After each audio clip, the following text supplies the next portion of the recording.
Aku Marisa. Saya Celia Ngraini. Saya Selfie. Saya Anissa. Aku Zakia Salsabila Nadia Putri.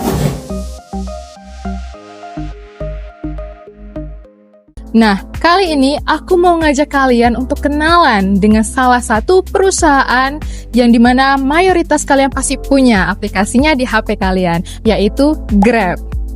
Nah, untuk itu, yuk kita cari tahu bagaimana profil company-nya dan bagaimana persaingannya di industri saat ini. Kalian tahu nggak sih, Grab itu awalnya bukan sekeren sekarang.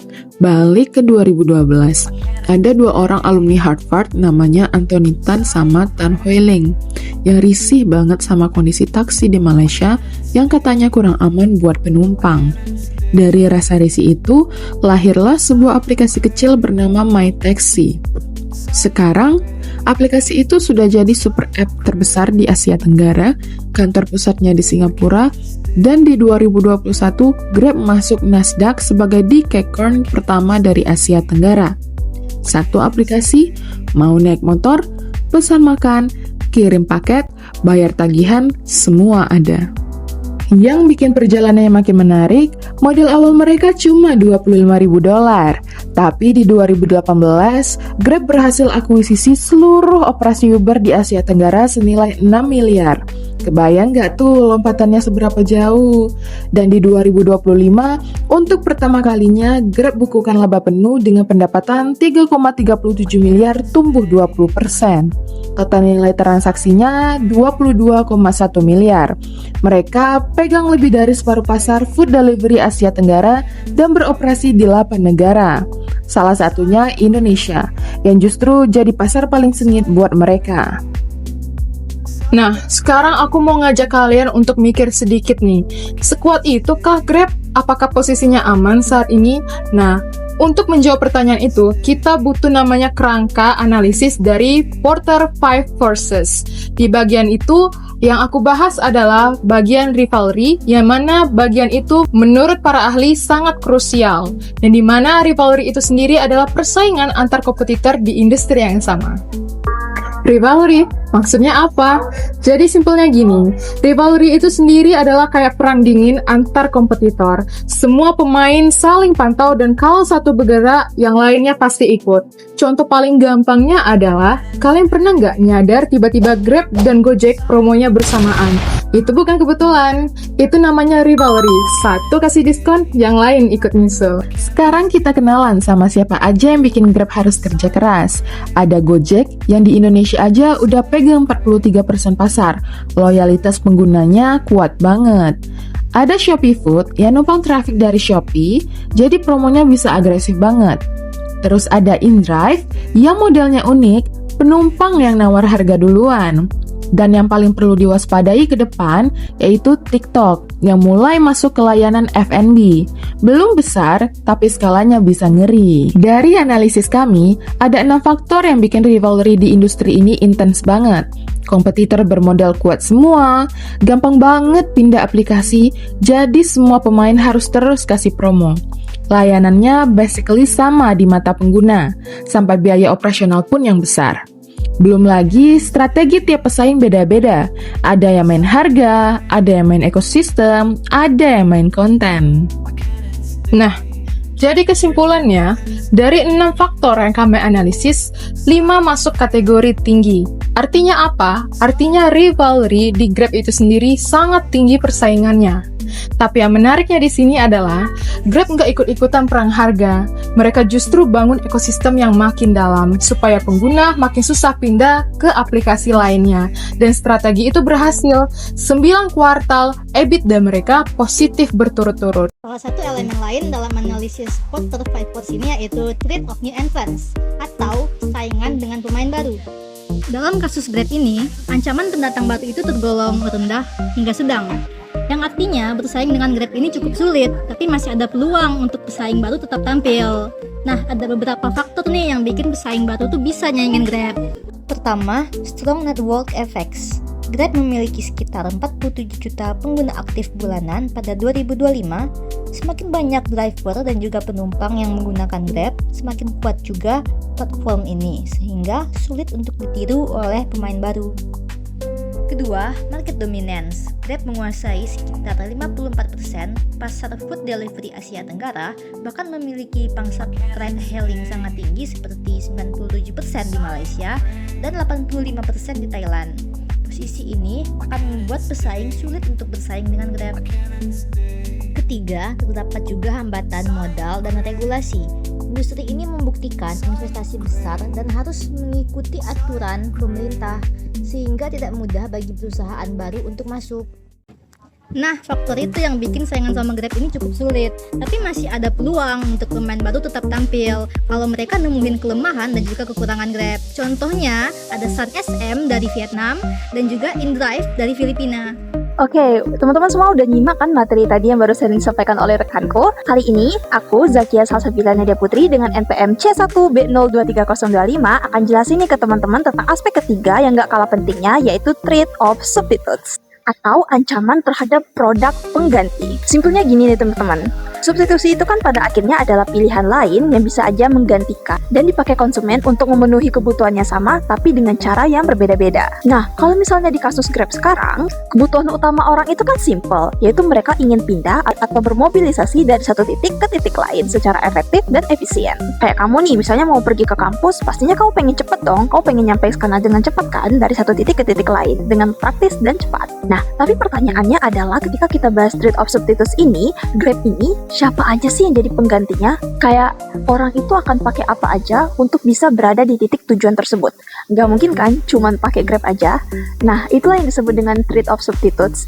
Beberapa brand atau beberapa hal yang bisa menggantikan di dalam industri Grab itu sendiri. Contohnya nih, yang pertama, transportasi umum seperti bus, KRL, MRT, Transjakarta, angkot, dan lain-lain. Ini jelas substitutes karena fungsinya mereka itu sama. Cuman jauhnya mereka ini bisa jauh lebih murah. Nah, jadi kalau misalnya Grab itu lebih mahal, orang bisa aja dong pindah langsung ke sini. Atau misalnya mereka nggak dapat akses untuk ke Grab, misalnya mereka nggak ada kota, atau mereka lupa bawa handphone, atau mereka berada di daerah-daerah yang terpencil misalnya, ya mereka pasti akan gunain transportasi umum ini kan, ketimbang mereka harus download aplikasi Grab ataupun pesan Grab itu sendiri. Yang kedua, yaitu ojek atau taksi konvensional. Nah, walaupun ini tuh bukan aplikasi, tapi tetap aja ini bisa jadi pilihan kan bagi konsumen untuk bermobilisasi. Apalagi nih kalau misalnya mereka lagi di daerah yang susah sinyal, atau mereka misalnya lagi berada di kondisi tertentu, misalnya situasi mendesak, urgent, yang mereka tuh nggak sempat lagi nih untuk pesan Grab. Tiga, dan yang nggak kalah pentingnya, yaitu kendaraan pribadi itu bisa banget jadi ancaman. Kenapa? Karena ya kalau misalnya setiap orang itu udah punya mobil atau kendaraannya sendiri, ya udah mereka tinggal pakai kendaraan mereka kan. Apalagi nih misalnya orang-orang yang selalu bekerja dalam rutinitas yang rutin, kayak mereka harus pergi kerja, mereka harus pergi sekolah, kuliah, ataupun pekerjaan-pekerjaan yang mengharuskan mereka untuk rutin. Tokor juga dong kalau misalnya mereka selalu pesan Grab kan. So that's why kendaraan pribadi itu juga sangat mempengaruhi dan menjadi ancaman dalam bisnis Grab ini sendiri. Keempat adalah hal-hal yang mungkin kalian yang mikir kayak out of the box and something like, oh ini juga sebagai ancaman ya, yaitu jarak yang dekat atau budaya kita misal mau hidup sehat. Orang-orang yang bahkan pengen pergi dari satu titik ke titik lain, misalnya jaraknya cukup dekat, ya udah mereka berpikir kayak ya udah sih kita tinggal jalan kaki sebentar, atau misalnya kita pakai sepeda sebentar misalnya. Nah, itu juga termasuk substitusi layanan. Itu juga termasuk substitusi nih teman-teman, karena tetap memenuhi kebutuhan mobilitas mereka sendiri. Nah, itu tadi termasuk kompetitor yang tidak langsung nih teman-teman. Nah, sekarang yang kompetitor langsungnya apa? Contohnya itu adalah Gojek. Nah, Gojek ini secara teori merupakan kompetitor langsung, karena dari sisi pengguna ini bisa menjadi sangat substitusi yang sangat kuat. Karena kalau misalnya harga Grab itu naik, ya mereka tinggal cari aplikasi lain, mereka tinggal cari alternatif lain. Kenapa ini bisa banget jadi ancaman buat Grab? Karena pindahnya itu kan gampang banget ya. Tinggal klik aplikasi lain, naik kendaraan sendiri, atau bisa jadi pakai transportasi umum. Nggak ada biaya pindah yang ribet atau nggak ada perubahan yang signifikan. Selain itu, banyak juga nih alternatif yang jauh lebih murah dan pastinya juga tetap cukup nyaman. Misalnya selisih waktu cuma sedikit, tapi harganya bisa aja jauh lebih murah. Jadi orang cenderung pilih yang lebih hemat dong. Ada nama konsepnya yaitu price ceiling, alias batas harga. Apa sih artinya? Artinya Grab itu nggak bisa sembarangan naikin harga. Karena kalau misalnya harga itu terlalu mahal, orang-orang akan pindah ke kompetitor lain. Oleh sebab itu, makanya Grab itu harus pintar-pintar untuk mencari cara supaya tetap survive di bisnis mereka. mereka juga punya tanggung jawab untuk make sure kalau misalnya harga itu tetap sesuai dengan standar harga yang orang-orang terima. Tapi juga harus make sure nih kalau misalnya mitra kerja mereka juga masih mau kerja sama mereka karena standar yang masuk akal. Misalnya nih, Grab bisa kasih promo, bisa kasih layanan yang cepat dan nyaman, tapi tetap juga ada perlindungan kepada mitranya, dan juga bisa bikin ekosistem kayak GrabFood, GrabPay yang juga bisa tetap nempel di aplikasi Grab mereka. Jadi kesimpulannya adalah ancaman substitusi di Grab ini sangat tinggi karena banyak banget nih pilihan di luar sana, jadi orang bisa aja gampang pindah, dan banyak juga yang jauh lebih murah. Makanya Grab nggak hanya bisa bersaing lewat layanan yang mereka kasih aja, tapi juga bersaing dari segi harga, kenyamanan, keamanan, dan pastinya juga pengalaman pengguna selama menggunakan Grab itu sendiri. Oke, kita lanjut ke materi selanjutnya ya. Keep on watching! Di sini kita akan bahas menggunakan Porter 5 Force, khususnya tentang kekuatan tawar konsumen atau buyer power. Buyer power Grab di Indonesia itu sangat tinggi. Kenapa? Karena konsumen itu punya banyak pilihan aplikasi, gampang pindah platform, dan sangat sensitif terhadap harga. Sekarang coba kita jujur ke diri kita masing-masing. Sebelum pesan makanan, ojek di Grab pasti promo dibandingin harganya dulu dengan aplikasi sebelah, dengan aplikasi Gojek, Maxim, dan lain-lain. Nah, itu bukti kalau alternatifnya memang banyak. Semua aplikasi gratis dipakai dan tanpa kontrak. Konsumen Indonesia juga terkenal sensitif terhadap harga. Kadang selisih harga sedikit aja bisa bikin orang langsung pindah aplikasi. Makanya, Grab terus kasih promo, cashback, dan diskon supaya pengguna tetap bertahan. Selain itu, informasi sekarang sangat transparan. Cukup buka dua aplikasi, kita langsung bisa membandingkan harga mana yang lebih murah dan mana yang paling banyak promonya dan lebih menarik. Akibatnya, persaingan antar platform itu semakin tinggi. Dari sisi pembeli, pengguna individu sebenarnya tidak berpengaruh besar, tetapi jika jumlahnya jutaan, mereka bisa menekan perusahaan untuk bersaing harga. Selain itu, merchant besar seperti McDonald's dan KFC memiliki daya tawar lebih kuat terhadap Grab. Hal yang menarik adalah isu rencana merger antara Grab dan Goto yang berpotensi mengubah struktur persaingan pasar. Kalau merger ini terjadi, pilihan konsumen itu bisa berkurang dan kekuatan tawar konsumen juga kemungkinan ikut menurun. Untuk menghadapi semua tekanan itu, Grab membuat berbagai strategi, mulai dari membangun super app, memberikan Grab Rewards, sampai menghadirkan layanan promo dan premium. Tujuannya supaya pengguna tetap loyal dan tidak pindah ke aplikasi lain.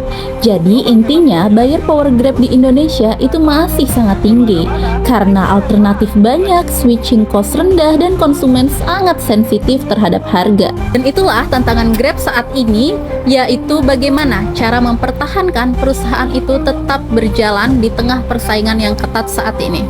Dan dari pembahasan tadi, kita bisa mengambil satu pelajaran. Di dunia digital yang semuanya serba cepat, kita bisa memahami bahwa siapa yang paling cepat memberikan value, pelayanan terbaik, dan promo, dialah yang akan menang. So, kalian berada di tim mana? Di tim Grab atau di tim aplikasi sebelah? Saya Selsi, see you! Bargaining Power of Suppliers. Bagian ini membahas bagaimana pihak pemasok atau supplier mempengaruhi biaya, operasional, dan profitabilitas Grab. Dalam konteks Grab, supplier bukan hanya sebagai pemasok barang, tetapi semua pihak yang membantu operasional perusahaan.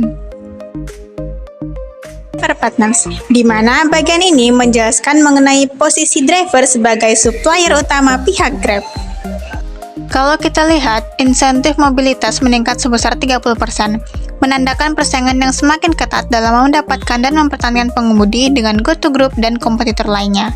Total insentif pun naik sebesar 92 juta, yang berarti Grab mengeluarkan biaya lebih besar untuk menjaga pengemudi dan konsumen tetap menggunakan layanan mereka.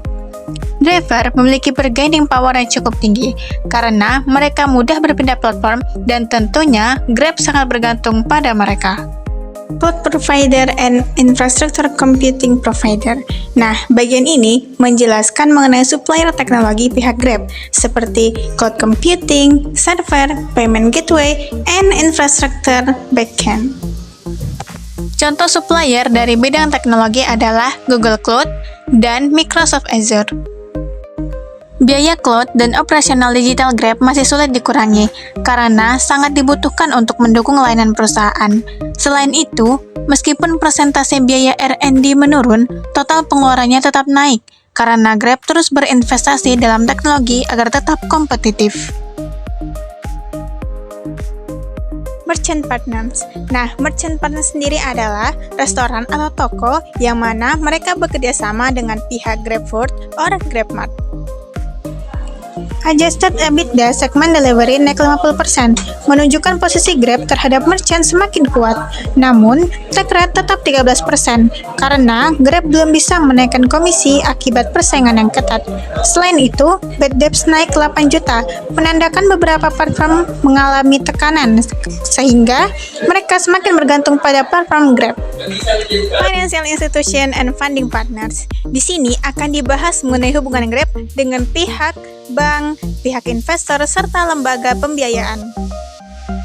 Grab berhasil menerbitkan obligasi konversi senilai 1, miliar US dollar, menunjukkan tingginya kepercayaan investor terhadap pertumbuhan perusahaan. Selain itu, pendapatan keuangan naik 26%, menunjukkan Grab mulai mampu menghasilkan keuntungan dan pengelolaan dana sehingga ketergantungan pada pendanaan eksternal berkurang. Grocery and Supermarket Supplier. Di sini akan fokus pada pembahasan mengenai pemasok barang kebutuhan sehari-hari untuk pihak GrabMart. Kenaikan biaya food atau Mart COGS menunjukkan pemasok grocery memiliki pengaruh besar terhadap biaya operasional Grab. Untuk mengurangi ketergantungan pada supplier, Grab melakukan akuisisi Everest dan memperkuat kontrol atas jaya grosir. Goodwill dari akuisisi tersebut menunjukkan harapan Grab untuk mendapatkan efisiensi dan posisi tawar yang lebih kuat melalui pengendalian rantai pasok sendiri.